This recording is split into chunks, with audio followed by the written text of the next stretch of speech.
മുഖ്യമന്ത്രിയുടെ private secretary ആയിരുന്ന K Ragesh CPIM Kannur ജില്ലാ സെക്രട്ടറി ആയതോടെ പകരക്കാരനെ കണ്ടെത്താൻ നീക്കം തുടങ്ങി. കണ്ണൂരിൽ നിന്നുള്ള ചില നേതാക്കളും IAS ഉദ്യോഗസ്ഥരും പാർട്ടിയുടെ പരിഗണനയിലുണ്ട്.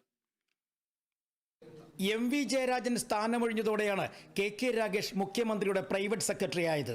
MV ജയരാജനെ പാർട്ടി സെക്രട്ടേറിയറ്റിൽ ഉൾപ്പെടുത്തിയതോടെയാണ് കെ രാഗേഷ് കണ്ണൂരിൽ പാർട്ടിയുടെ ചുമതല ഏറ്റെടുക്കുന്നത്.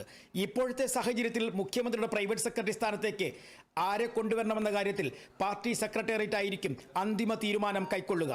സ്ഥാനമാനങ്ങൾ കണ്ണൂരുകാർക്കായി മാറ്റുന്നു എന്ന ആരോപണം പാർട്ടി സംസ്ഥാന സമ്മേളനത്തിൽ ഉയർന്ന സാഹചര്യത്തിൽ ആലോചിച്ച് നീങ്ങാനാണ് നേതൃത്വത്തിന്റെ തീരുമാനം. തുടർഭരണത്തിന്റെ കാലാവധി അവസാനിക്കാൻ മാസങ്ങൾ മാത്രം ബാക്കി നിൽക്കെ പ്രവർത്തന മേഖലയിൽ മികവ് പുലർത്തുന്ന ഒരാളെ പ്രൈവറ്റ് സെക്രട്ടറി സ്ഥാനത്തേക്ക് കൊണ്ടുവരാനാണ് ഇപ്പോഴത്തെ തീരുമാനം. ഒരുപക്ഷെ IAS ഉദ്യോഗസ്ഥരെ നിയോഗിക്കാനും സാധ്യതയുണ്ട്. പാർട്ടിക്ക് താല്പര്യമുള്ള IAS ഉദ്യോഗസ്ഥരോ മുൻ ജനപ്രതിനിധികളോ പ്രൈവറ്റ് സെക്രട്ടറി സ്ഥാനത്തേക്ക് എത്തണം എന്ന താല്പര്യം സെക്രട്ടേറിയറ്റിൽ അറിയിക്കാനാണ് മുതിർന്ന നേതാക്കന്മാരുടെ തീരുമാനം. അടുത്ത സെക്രട്ടേറിയറ്റ് യോഗത്തിൽ അന്തിമ തീരുമാനമുണ്ടാകാനാണ് സാധ്യത. പ്രൈവറ്റ് സെക്രട്ടറിയായി കെ രാഗേഷ് മികവ് പുലർത്തിയെന്നാണ് വിലയിരുത്തൽ. പ്രാദേശികവാദം പാർട്ടി സംസ്ഥാന സമ്മേളനത്തിൽ ഉയർന്നു വന്ന സാഹചര്യത്തിൽ തെക്കൻ കേരളത്തിൽ നിന്നുള്ള ചില നേതാക്കന്മാരുടെ പേരുകളും പരിഗണിക്കാൻ സാധ്യതയുണ്ട്. Kerala vision news, Thiruvananthapuram.